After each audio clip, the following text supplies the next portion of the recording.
Hello दोस्तों, superstar coaching के एक न्यू वीडियो में आपका स्वागत है। फ्रेंड्स, आज की यह वीडियो आपके क्लास 10th वालों के लिए है जो आपके बोर्ड एग्जाम में आपके पक्का आपके 1 से 5 तक के प्रश्न में से 1 नंबर जरूर आपके दिलाएंगे, या तो आपके यहाँ से 2 नंबर के भी आ सकते हैं।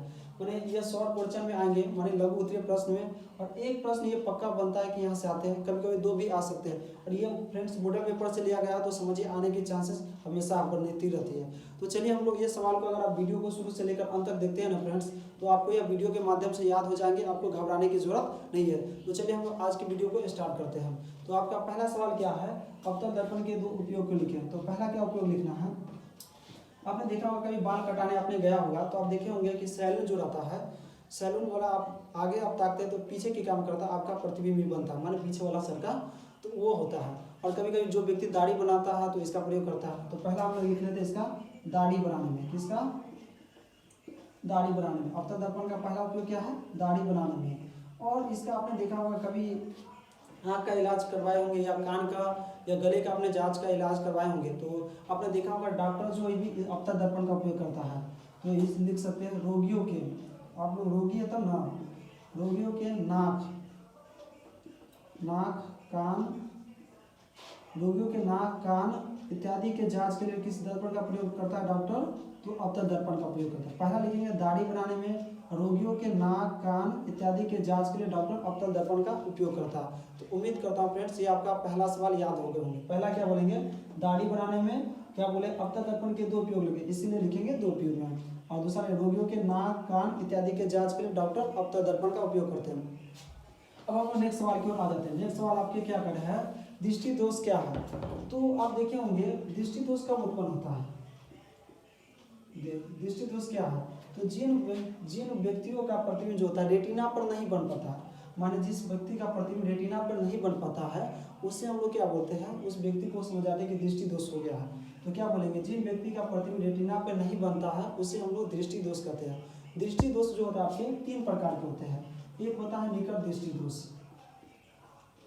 निकट, और दूसरा होता है दूर दृष्टि दोष, और तीसरा जो होता है जरा दिग्दर्शिता, जरा दूरदर्शिता।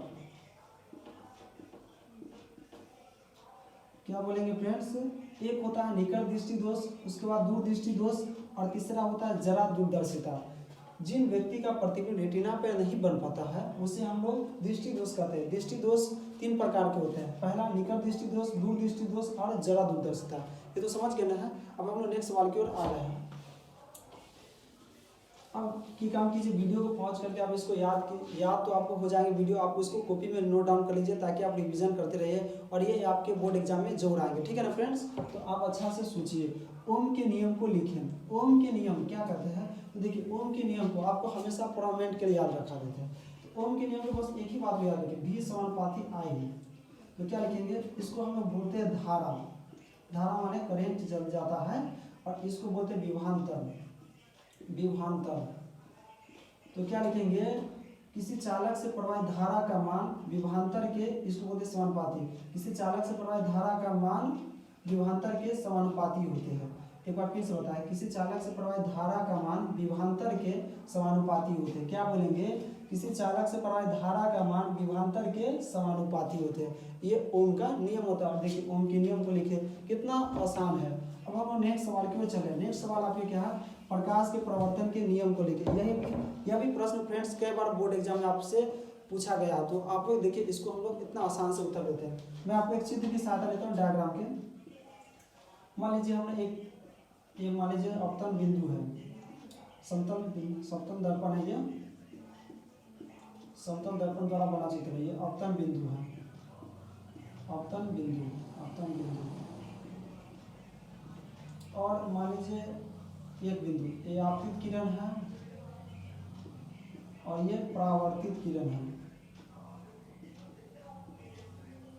और यहां से मैंने एक लंब खींचा, इसको बोलते हैं आपतन कोण, और इसको बोलते हैं परावर्तन कोण, ठीक है ना फ्रेंड्स। इसको हम लोग बोलेंगे परावर्तन कोण, ठीक है ना, भाषा उससे कोई मतलब नहीं है। आप देखिए कैसे लिखेंगे, हमको क्या बोलेंगे, ये आपतित किरण है, ये परावर्तित किरण है, ये आपतन बिंदु है। तो बोलेंगे आपतित किरण, परावर्तित किरण तथा आपतन बिंदु तीनों एक ही समतल होते हैं ना, देख रहे हैं समतल दर्पण पे रहता है, सब एक ही दर्पण पे है।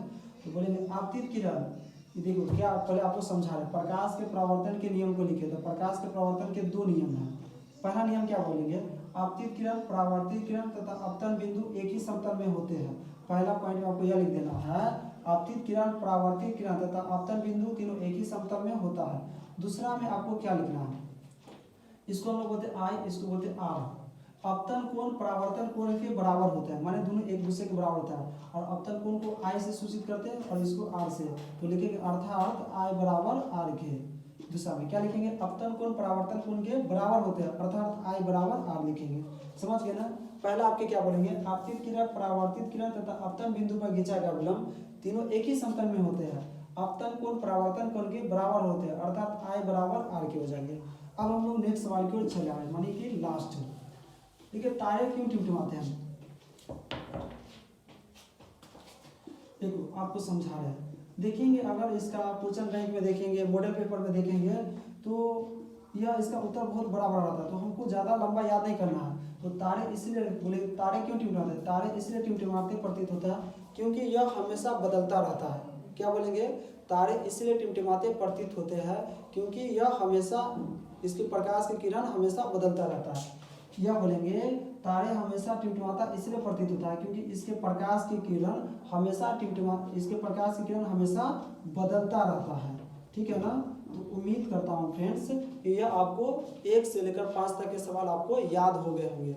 मैं आपसे मिलूंगा एक नेक्स्ट वीडियो के साथ। और देखिए फ्रेंड्स, अगर आप मेरे इस चैनल पे न्यू होंगे तो डेफिनेटली इसको सब्सक्राइब करेंगे, अपने दोस्तों के साथ शेयर करेंगे। और आपको इसी तरीका के वीडियो इंपॉर्टेंट चाहिए तो इसे कमेंट बॉक्स में आप कमेंट करेंगे तो मैं जरूर इसको प्रोवाइड करूँगा। ठीक है ना। तो हम लोग मिलते हैं नेक्स्ट वीडियो के साथ, तब तक के लिए जय हिंद।